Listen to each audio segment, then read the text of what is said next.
Grr, arg. I want to pose a question to those of you listening to the show right now. If you could live forever, but the caveat of you living forever would be that you lose everyone that you've ever cared about or loved, would you take it?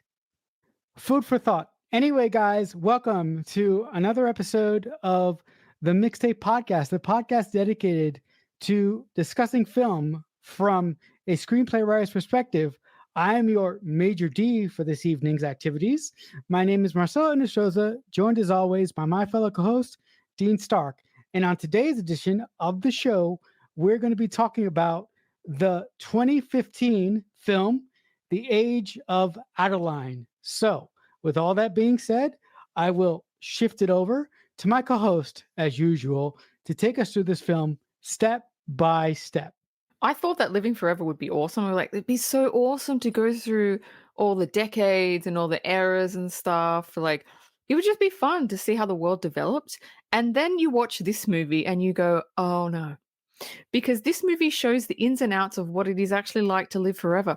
You literally have to move every 10 years. You have to get fake passports. Because then people will start to notice. And it's just like, oh, because you don't think of that. You're just like, yeah, I want to live forever.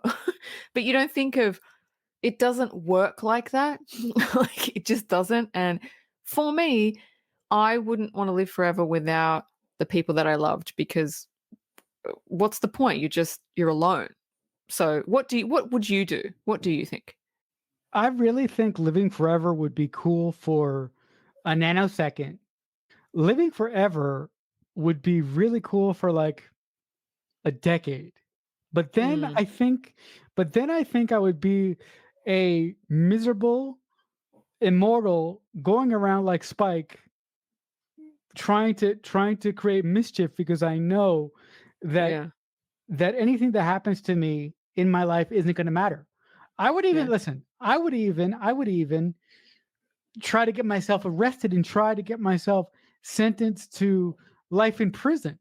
When it comes to the long and short of it, I don't want to live forever. I would want to live forever, but with a kill switch. Yes, that's a good idea. I reckon 200 years would be enough. 200 years, because there's an end date. It doesn't just go on. The Age of Adaline.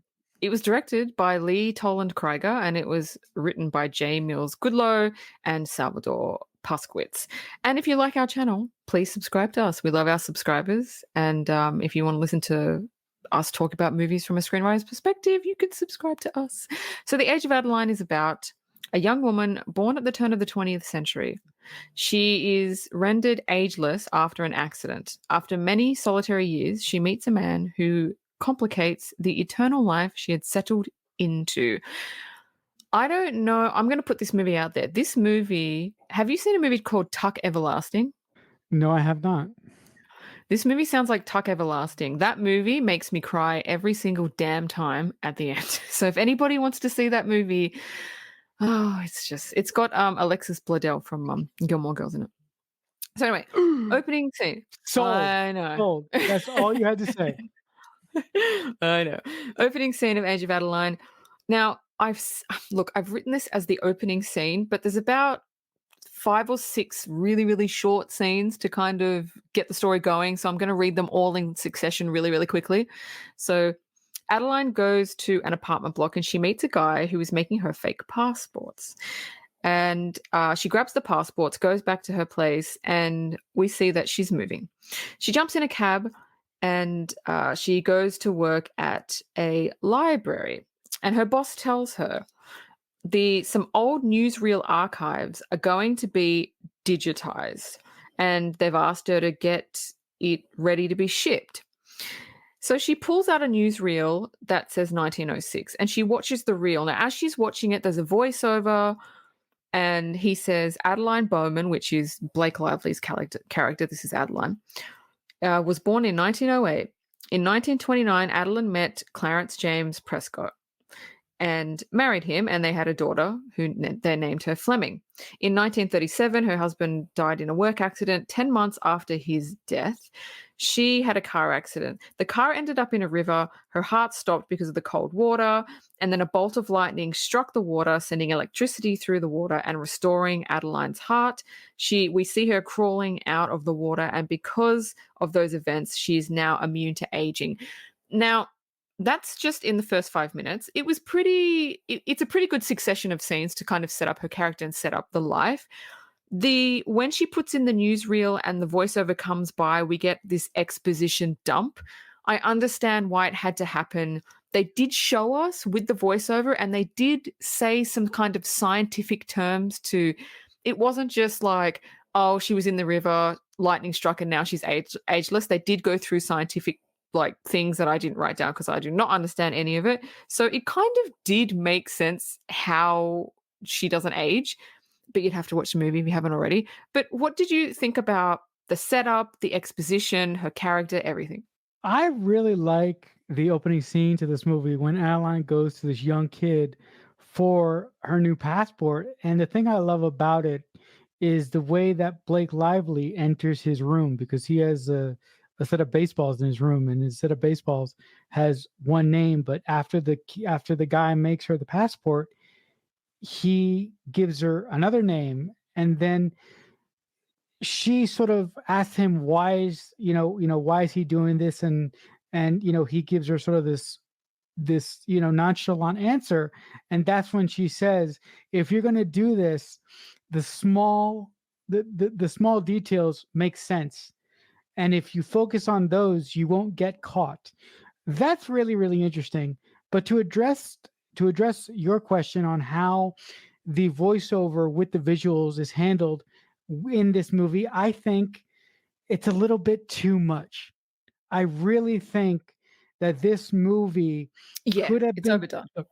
I really think that this movie could have been told with a little with a little voiceover and visuals, but I really feel that the writer and director didn't feel strong enough in their script, or they didn't feel strong enough that the audience was going to be able to understand what happened to Adeline in her first car accident.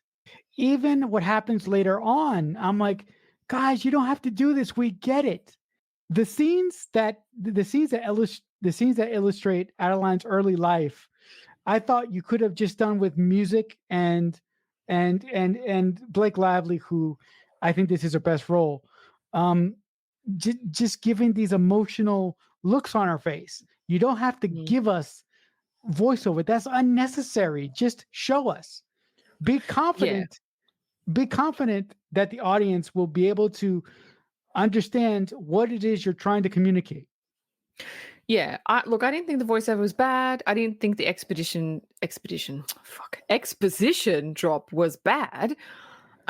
It could have been done another way. I understand why they did it. They needed to get it out of the way. They needed to kind of tell you, but yeah, I'm on the fence. I'm on the fence. I love Blake Lively in this role. I don't think it's her best acted role. I think The Shallows is her best acted role. And for anybody that hasn't seen that, go and see it, because she literally holds the entire movie and she's in a bikini. So for the boys, there you go. And spoilers, but she fights a shark.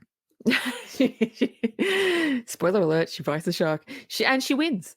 So we go years later, and people now years later, we're still in the voiceover mode. We haven't gone back to present day where she's in the library. We're still, because we're going through her life when she turned ageless, and they kind of do a quick succession. So it goes years later, and people are starting to notice she doesn't age. She even bumps into someone that was like, oh, she's supposed to be like 40 something years old and she looks 25. And she's like, oh my God, it's this face cream. But she doesn't realize at this point that she has to move every 10 years. She doesn't get it until what happens in this scene, where she gets grabbed by the FBI. And they want to do tests on her because people are starting to notice that she doesn't age. And I just want to put it out there that this is why, if anybody listening to this has any weird special abilities, do not broadcast that shit. Because I know people like this is just a movie. No, the FBI and the CIA, they will grab you. And the reason that I know this is because there's evidence, not of them grabbing people, but there was experiments conducted by the CIA. You can Google it. This is true. And it was, I believe it was called Project Stargate, where people with telekinetic powers and telepathy were tested in chambers for months, for years. That's true. Look it up. So, yeah, they kind of do that. And I was like, now you know why superheroes have secret identities. That's why. It's not because they don't like the fame. It's because they don't want to get nabbed by the government. But anyway, that pissed me off because I was just like, oh my God. Anyway, they grab her, they put her in a car, they're about to put her on a private jet. Adeline escapes and she tells her daughter, who's a lot older now, who knows about her condition, that she has to leave, she has to go. And so the voiceover comes back in and she said, and it says every 10 years she'd get a new identity and move. So that's what she had to do. And that's why I didn't want to live forever, because that's literally what you had to do, because people will start asking questions. And so that was that scene. What did you think about the whole FBI grab and about all that?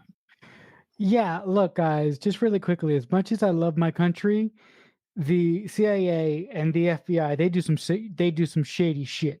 So it doesn't surprise me that Dean said at a specific time and date, the CIA had this project called Project Stargate. I wonder if Jack O'Neill was a part of that. It's so weird because when I read that, I was like the show, but it was like way before the show, way before the show. So I was like, oh, that's weird. Yeah, but I look. I think the director did a fantastic job of illustrating what could actually happen to an individual who is an immortal to have to deal with not aging, and the fact that we saw that in just a snippet by what the FBI did and what the CIA did was absolutely great.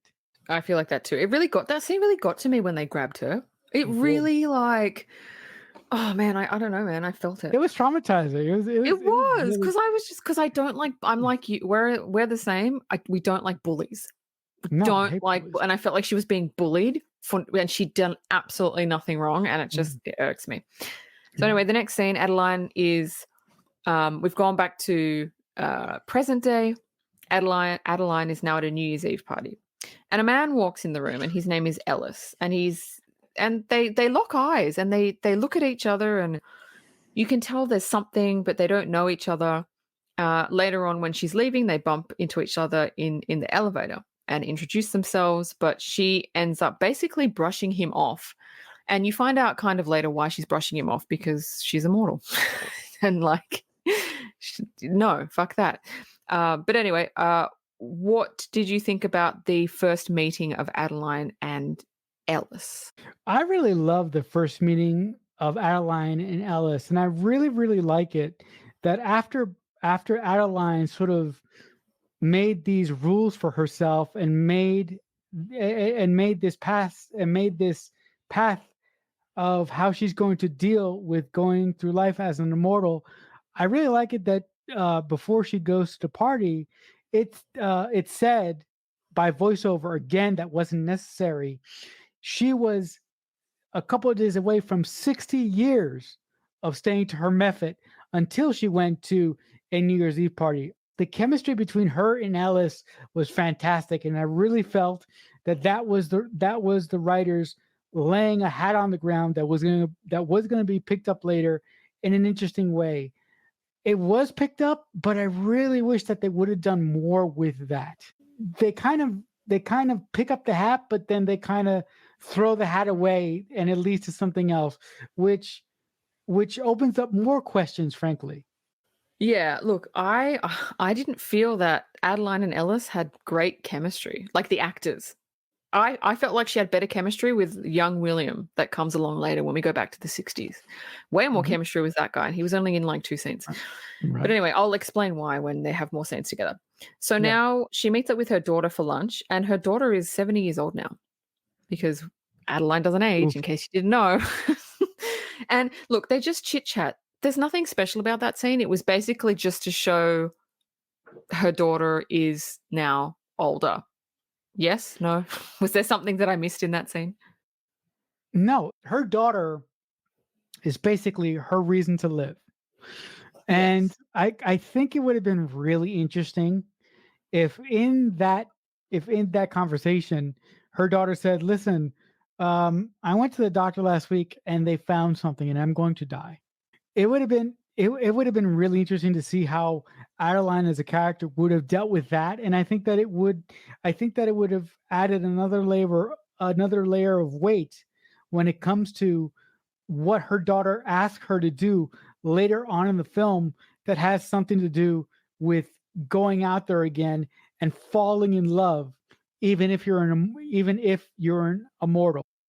Blake Lively is such a good Blake Lively is such a goddamn fucking amazing dame in this movie. The way that she Mm. talks, the way that she carries herself, I just want to hug her. She has this old timey wimey feel. It makes sense because she's a woman out of time, and I absolutely love the way that she decided to play that.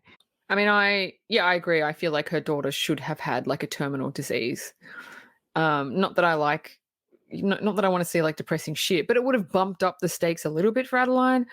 And yes, the way Blake Lively played it is beautiful because she does play someone out of time. She even dresses her, even her hairstyles are even out of time, and the way that she speaks and the tone is out of time. Like she's done a really really good job. I don't I can't. I think this might have been the first movie I saw after I watched Gossip Girl because I was an obsessive Gossip Girl fan, and I was like, "Oh my god, it's Serena! What?" And then she did this movie, and I Dude, was like, "Oh, she's actually got acting chops. That's amazing." dude, I really love Gossip Girl, but Gossip Girl did one thing that I will never, ever, ever forget. This made me want to stop watching the show. What did it do? What did it do? When it hooked up Blake Lively with I think his name was Dan Dan Humphrey, yeah, Dan Humphrey, yeah. and then and then later on, and then we found out that they were kind of related, and I was like, ugh.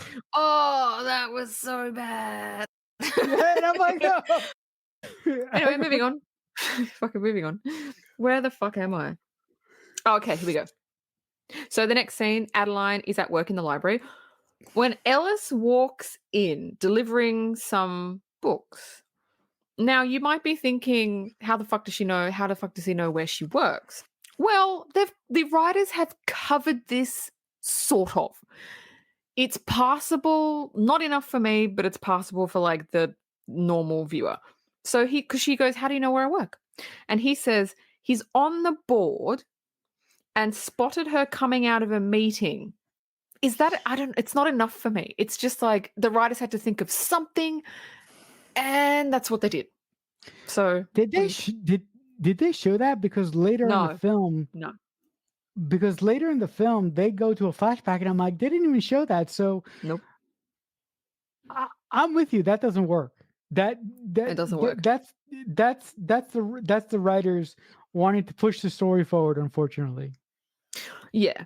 So he asks her out on a date, and if she says no, then he won't donate the books. So she reluctantly agrees and asks where, and he says someplace you've never been, which is kind of cute. listen, you might not be thrilled with the chemistry between Blake Lively and this other actor, but it really worked for me. But the the large part of why the large part of why the chemistry worked for me is because I really think that Blake Lively was carrying most of the weight. Yeah, no, yeah, yep. So Ellis, on their date, takes her to like these mines underneath San Francisco City where they come across like a wooden boat that's in the wall. And he was saying that they had to stop mining immediately when they found the boat because it's historical. And that's a really cool date though. Like For me, dinner and a movie and a walk along the beach, that's boring, man. Take me somewhere I've never been. Take me some place I've never experienced. Take me somewhere cool. Like, that would be cool. Even though it was all muddy and gross. I mean, even her face, she even touched the side of the boat. Like, it was just, yeah, it was amazing. Mhm. And Adeline loves it, and she agrees to go to dinner with him because he's sweet. Yeah, that was a really good scene, and it was really nice to see Adeline open up as an immortal and sort of begin to break her cardinal rule and get connected to someone, even though she knows where their love story is going to end. If these people get together, this guy's going to die, and Adeline's going to keep going on. Yeah, exactly. I think that's the problem. It's that she falls in love with him, but he gets old and she doesn't. And like, what the fuck do you do with that? What do you do with that? So, What do you do then? yeah. So Adeline's at a bank, and she has money. And I look. It's never said that she has money, so I don't know why we needed it. The one time when I would accept the writers not explaining where her money come from, where her money came from, that's this movie is the only time this movie is the only time that I would accept like something like that, because when you are an immortal, you have forever to figure out your finances because you're not going to fucking die. Yeah, exactly. So we go back to a flashback from, I don't know, the 50s, 40s. And she's at the same bank and she's talking to the boss, and she decides to invest money into an up and coming company called Xerox. And just with that scene, we know she's quite wealthy. Yep. So that's that scene. And then the next scene is Adeline has dinner with Ellis at his place. Now, as soon as this is just me. As soon as she walked in, there was jazz music playing. I fucking hate jazz music. Oh my fucking God. I would have walked straight the fuck out. I was like, well, who the fuck is this guy? He's really sweet. He made her dinner. I don't look, again, from a female perspective, she doesn't know this guy. She's met him literally twice for 5 minutes. I don't know if I would be going to his house for dinner. Just because I don't know him. I'd rather go out for dinner. So the fact that she places trust in a guy that she doesn't know, this was the first instance for me where obviously I had looked up the screenplay writers, but this was the first thing that I went, a guy wrote this. Because this is generally not something a girl would do, to go to a guy's place. Like, generally not. I'm generalizing here. So I was like, okay, a guy totally wrote this, because this is not something a girl would write. But Ellis is really nice. He makes her hot dogs. He makes her laugh. They're sitting on the couch and they end up in bed together, which is another thing that I went, oh, a boy wrote this. A boy totally wrote this. A fantasy, really. A fantasy. Anyway, what did you think? Ellis is really sweet. It was a nice scene. It was a nice scene. I will simply say, first, when she walked in, I hate jazz music too. I wanted her to go over to the fucking turntable, rip the turntable out of the wall, and throw it out of the goddamn window. Secondly, I understand that as a woman, it's not a good idea to go into a stranger's home. Adeline is an immortal, so I think that Adeline has better judgment than anybody in this movie. The only reason why I'm saying this, is because she's immortal. If this was any other movie, I would be in lockstep and in time with my co-host by saying, this is an awful idea. Why does she have to sleep with him on the first date? This movie was written by a guy. This didn't have to be there. Look, it's not the sleeping with. That's not the issue that I have. Okay, maybe it's because she's an immortal and she can see people for who they are. Okay, maybe. But she could read them. Can she die though? That was never really explained. That's something that oh my God, that would have been another interesting angle to look at in this movie. Damn it. Yeah, why does this always happen to us? I don't know. It's because we analyze movies. That's why. Yeah. That's why. But anyway, moving on from the nice dinner scene. Adeline is in a cab, and she sees they drive past a park bench, and then we go back into her memory from 1960, and she's in a cab and she looks like her hair's 1960s, she's wearing 1960s get up. She's sitting in a cab and she's looking at the same park bench, and the cab stops. She sees a man sitting on the bench, and he's holding an engagement ring, and she tells the driver to go. So obviously, what we can gather from that is he's waiting for her, and she's just not showing up. We're back to the present day, and Adeline has tears, and yeah, we kind of learn that she can't have relationships because of her like non-aging thing, which is, you know, sad. But that's a setup for something that will come back later on. I really feel, look, I said it earlier, but I really feel that the people who crafted this brilliant movie weren't fully comfortable with what they had. And that's the reason that voiceover comes in multiple times in this movie where I don't think it's necessary. I really do think that Mm. going back to another time, setting up something that's going to come later is so well done. But a lot, something that really took me out of this movie is when they went into voiceover and explaining the flashback that we're actually now saying. I'm like, guys, you don't have Mm. to do this. If you Yeah. want, if you want to do it when you want to explain how Adeline's cells became rigid to make her an immortal. That is warranted. Yeah. But all this other explaining crap you don't need to do. Yeah. No, yeah, I agree. This is the big scene where I went, a guy definitely wrote this movie. Even though I knew it was obvious with this scene, I'm going to explain why. Adeline is walking home at night when Ellis appears and he's holding flowers outside, like she's about to walk into her apartment block, and she's pissed. She's not happy. And she's like, "What the hell are you doing here?"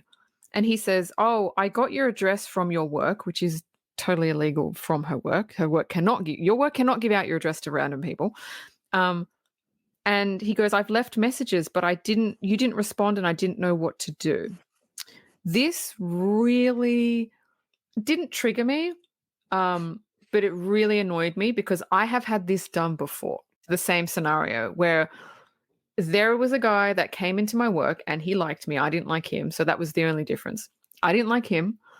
And one day he showed up at my door and I freaked out. And I said, "How do you know where I live?" And he says, "I got your address from your work because you weren't responding to the messages I was leaving for you at work because he didn't have my number." And I just flipped. Like yeah, I have had this done. Clearly the writers thought this would be cute, but as a female, it's not. Because I've had this done to me before. It's not cute. Oh, it'll be cute if he does that. It's not. Like, this is stalking. Because if she's not responding to his messages, she doesn't want to respond to the messages. That's it. You don't just keep hounding someone when they're not responding. From a female perspective, not cute. Didn't like it. Funnily enough, the next scene, I don't know, everything in this movie is like a guy wrote this movie. The next scene, she like totally forgives him, and I'm like, what? No, she wasn't even hard enough on him. But anyway, what did you think about that scene? This scene is utter bullshit from beginning to end. Ellis came off as stalkery, and Dean is absolutely right. If you text a girl or if you send a girl a voice message, and depending on the type of girl that it is, you wait on them to make the first step. Because if you keep pestering a woman and that woman isn't the most kindest, gentlest, hard-ass angel on the planet, that woman will leave you just like that, because that makes you come off as needy, and that makes you come off as desperate. And I really think that Ellis in that moment, I really think that Ellis, from the moment that he saw Adeline, lost his mind. And He was desperate. He was obsessed because he was just thinking about himself. Like, because he's like, "Oh, but you didn't respond to my messages." Well, yeah. And yeah, why are you here? yeah. But also, since you keep I'm not complaining, but this is just something I want to say. Since you keep saying that, oh, a guy wrote this movie isn't balanced enough. Yeah, no, it's not. Because it had it has Ellis sort of being the reason that Adeline the fact that Adeline is an immortal and and uh and they give us some reasons they give us a primary reason why Adeline can't go into a relationship and because she's immortal, but that's not enough. It needed to the scales needed to be a little bit more balanced because everything in this movie was Ellis, Ellis, Ellis, Ellis, Ellis, Ellis, Ellis. Yeah, it was really about And what more so what he wanted. And through the whole movie, it felt like he was more into her than she was into him. That's how it yeah, felt, that's right. That's right. even at the That's right. end. We haven't come to the biggest problem that I have with this movie, but we'll get there. Oh, we'll get to it. Oh, cool, cool. We'll get to Oh, it. oh yes, we will. We'll get to it. So afterwards, Adeline goes to Ellis's work and apologizes to him. And I was like, girl, what are you doing? Why? Because a guy wrote it. That's why. And now I just want to put this disclaimer in. I'm not putting down men in any way, shape, or form. I'm not putting down male writers.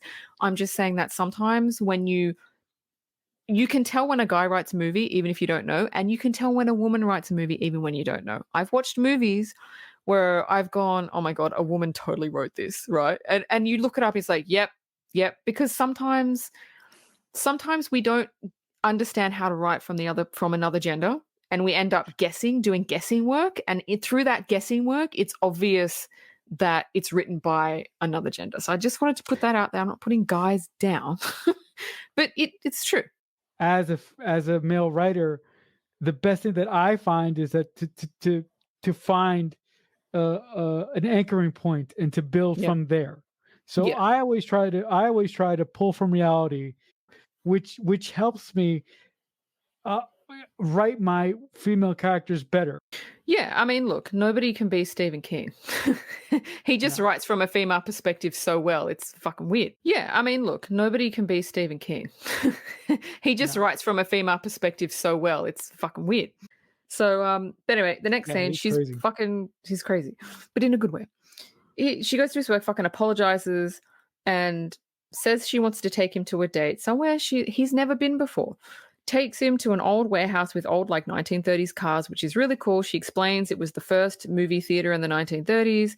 She shuts off the lights, and on the ceiling, it's like star constellations put there in the 1930s. It's really cool. It's a really cool first date, actually. And Ellis invites Adeline to his parents for the weekend, and she agrees. She's met this guy 3 times, and he's like, come meet my parents for the weekend. What is happening? This is not life. This is a fantasy, yes? And she's like, yeah, let's go. You go. Yeah, I need a drink. Go for it. This movie feels like things from it are missing because I really feel that where we're going, I think it would have been really, really cool if they would have taken an element from this movie and expanded on it a little bit more. If they took that element, that would have given more credence. That would have given Adeline's character more balance. And her behavior Mm, towards Ellis would have been more justified if you would have taken this story element, you would have developed the story element while Adeline is going through her stuff with Ellis, which would make the payoff coming in just a few seconds hurt, and hit so much more yeah. because it's been hinted at this whole fucking time. But Yeah. I don't now I'm think the getting number of interactions that Ellis and ugh, Adeline have had, that's why I mean, I don't think their chemistry is there. They haven't had enough interactions. stuff happens in this movie to just happen. Yes, And I agree. my God, listen, if you want to lead up to an event, you have Mm, to start putting fucking pieces of candy on the ground. So yeah. Hansel and Gretel can pick it up, go into the forest, go into the little cabin, and then go into the metaphorical oven and cook themselves, and that will be your payoff. But you got to do it That was a right. nice little journey you took us on. Yeah, Yes, but that's correct. you have to build your story right. There's so many other ways that they could have written this relationship to make a little bit more sense. And also Mm. for what's about to happen with that, I'm really going to get pissed off in just a second. Okay. Okay. That, I mean, Yeah. oh God, I can't Bring believe it up. Bring it up. Is it coming up? Yeah, it's coming up in just a second because they're going to All meet right. the parents in just a second. Okay. So now we meet the Oh, parents. We met Ellis's parents, and his daddy's played by Harrison Ford. His mom's played by Kathy Bates. And Ellis and Adeline, they walk in, and his dad spots Adeline and says to her, Adeline? And she looks at him like she recognizes him, although I'm not sure why she would recognize him because he's old now. And it looks as if she recognizes him, and she says Adeline is her mother, and he kind of just accepts it. And that's the meeting. And you're like, who the fuck is this guy? We find out who he is. But they obviously know each other. But okay, I can see you're bubbling under the surface. What's the problem? are you fucking kidding me? Are you kidding me? Which part? Everything? This entire movie, they're indicating that that Adeline's the incident that made Adeline into an immortal had this cosmic thing to it, and it was all about this comet, and it was all about this. So the fact that they made Ellis's father an individual who studies, who's a professor and he studies geology is a little bit convenient. Number Astrology. one, astrology is convenient. Yeah. Number one, have Harrison Ford's character be obsessed with finding the love of his life because Adeline is the love of his life, and the reason and the reason why we know that is because he says that in like 2 scenes from now. Dean and I have been wondering why in the hell Ellis was sort of drawn to Adeline. This explains it. I didn't have such an issue with it. What the? Shall I continue? Yes, go ahead. Now we go back into a memory of William, which is Harrison Ford, and of when he first met Adeline when he was in his 20s, in the 60s. And Adeline's car is stalled on the road and he helps her start it.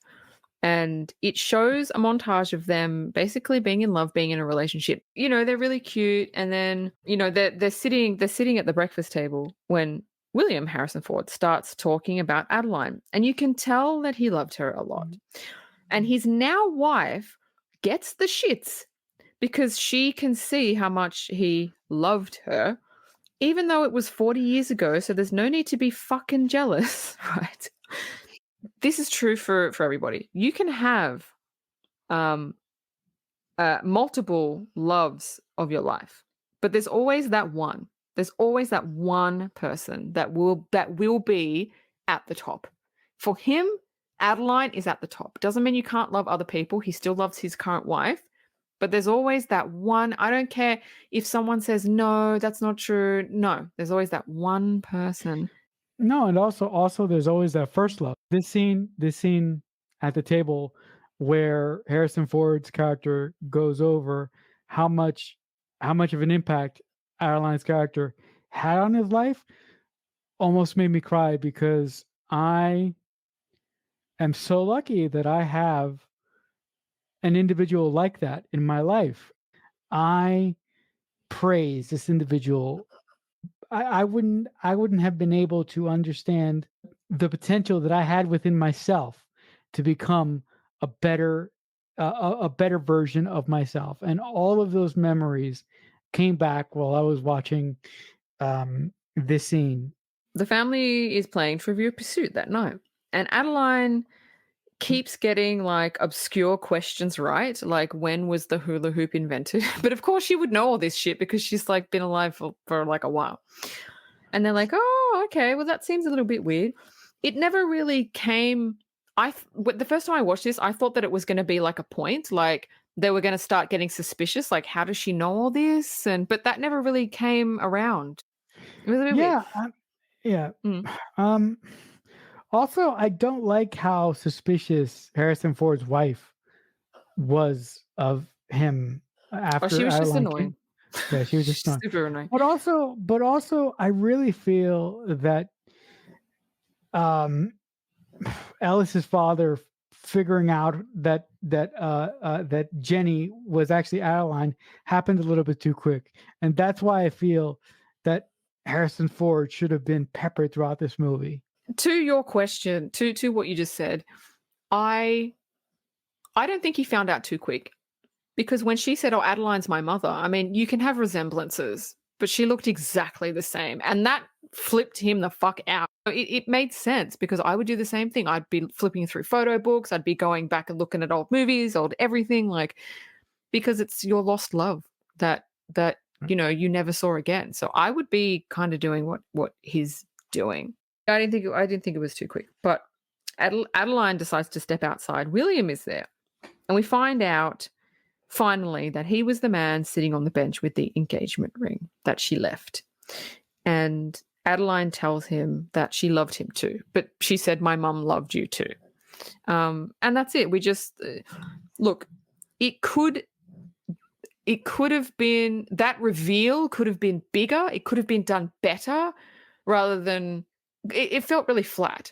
Because that was a huge setup. And to find out Harrison Ford was that guy she left, it should have been a bigger pop, and it kind of wasn't. Yeah, I look. I feel that it could have been handled better. A lot of things in this third act I felt were rushed and handled poorly. Yeah, I feel like that too. So the next day, William spots a scar on Adeline's hand. And we go into William's memory and see how she got the scar. They were on a hike, and he actually stitched up her hand, which is where the scar came from. So we go back to present day William, and he rushes into the shed and pulls out an old photograph of him and Adeline with her hand bandaged, because he just wants to know. He just wants to have the evidence, like, did this really happen? And the photo is of the day. Someone took a photo of them. Her right hand is bandaged, and that's where she got the scar. And now he kind of realizes that this could actually be Adeline. So I know you think it was rushed, but is there anything else you want to add before I go on? Listen. Look, I'm going to say the same thing that I said before. This third act really felt rushed to me. I do feel that. Here's the thing. Here's my problem, and Dean will get to it in a couple seconds, so she'll tell her piece. But my issue is, how difficult do you think the rest of his life is going to be if he's going to see the love of his life with his son? Yeah, that's an issue I have coming up. That's a big fucking issue. I am going to have a version of that in my life at some point. Yeah. And Yes. let me tell you, I'm going to be happy, but the other side of me is going to be like, oh fuck, which one? Yeah. I know. This is not fair. I know. I know.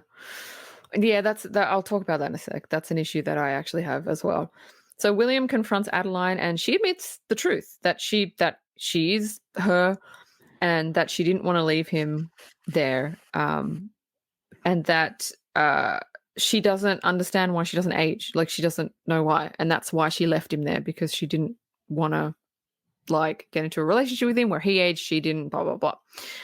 And so he begs her to stay, but she just runs. She just runs from him, runs into the house, grabs her stuff, and leaves the house. And as Adeline drives off, her car gets hit by a truck. She's thrown from the car, and it's basically the exact same conditions as the first accident.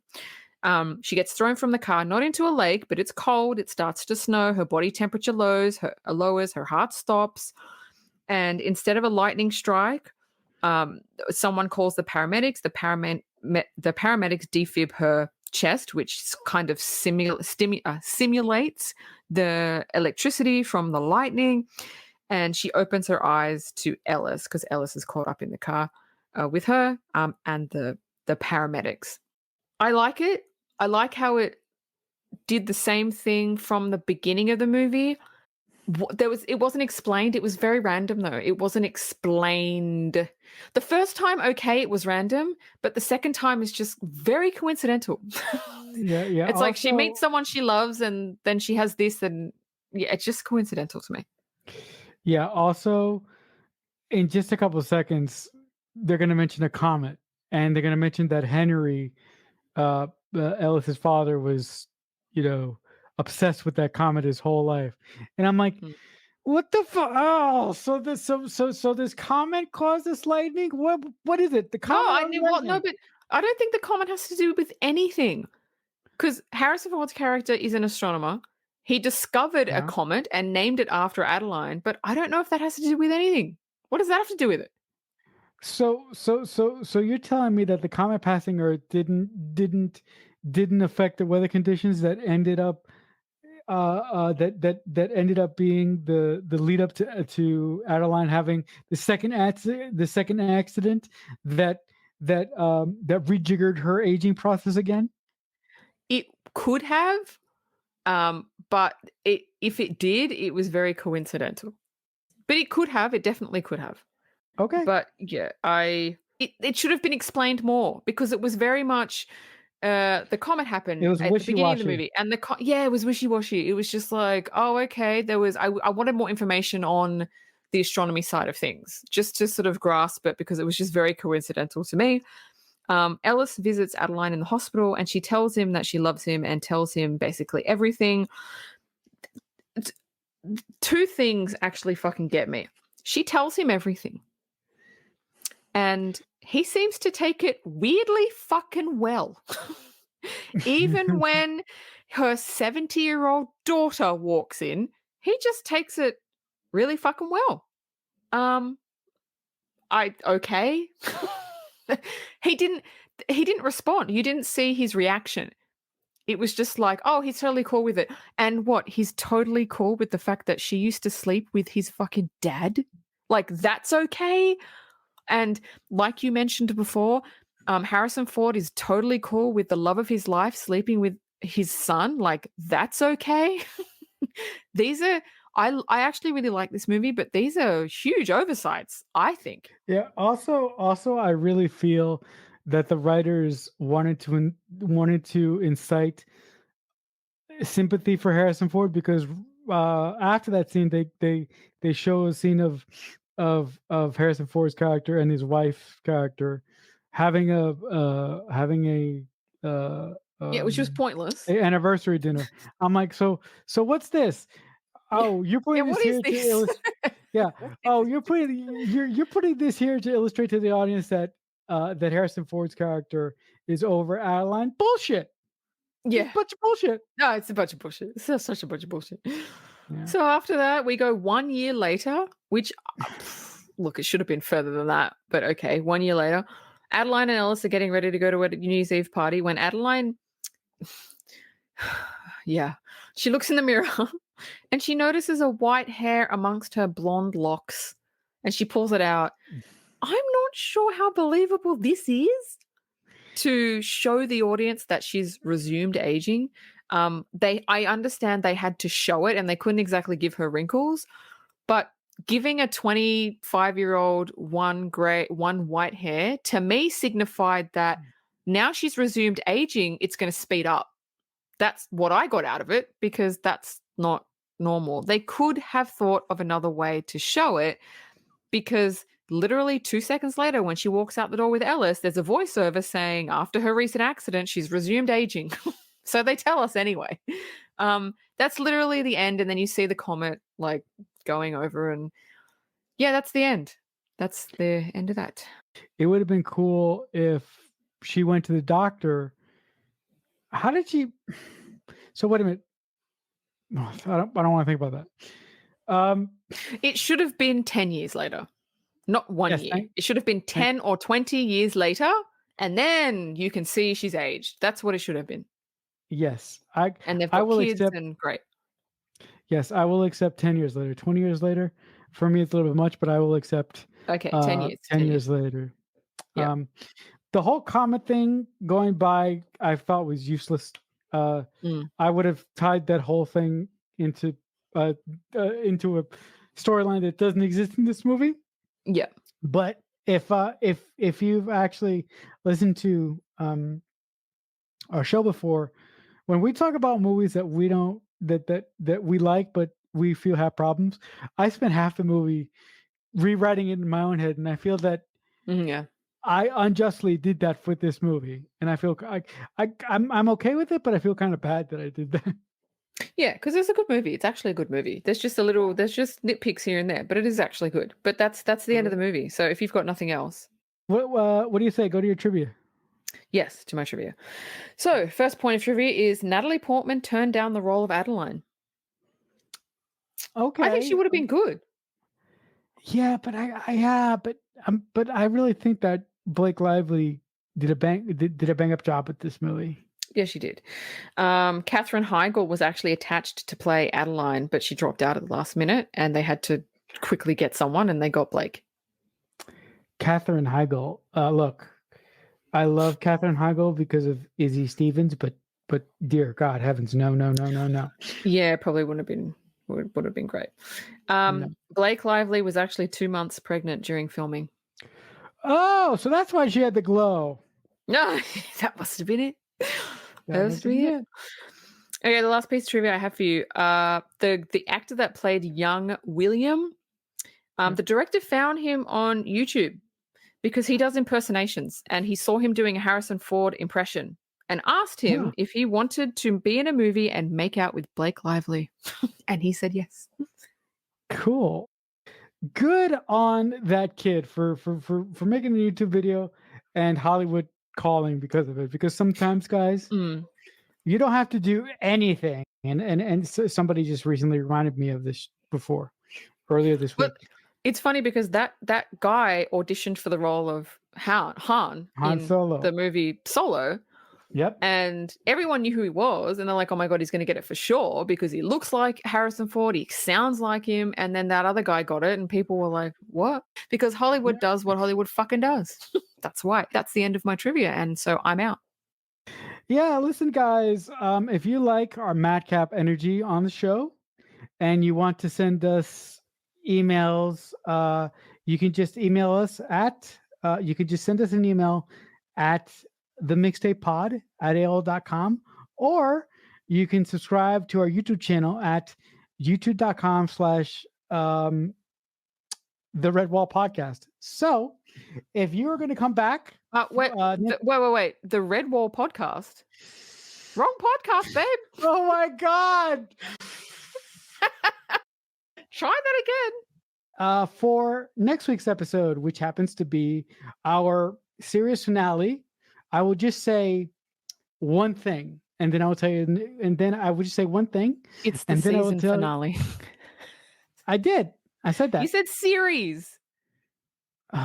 Series finale means we ain't coming back.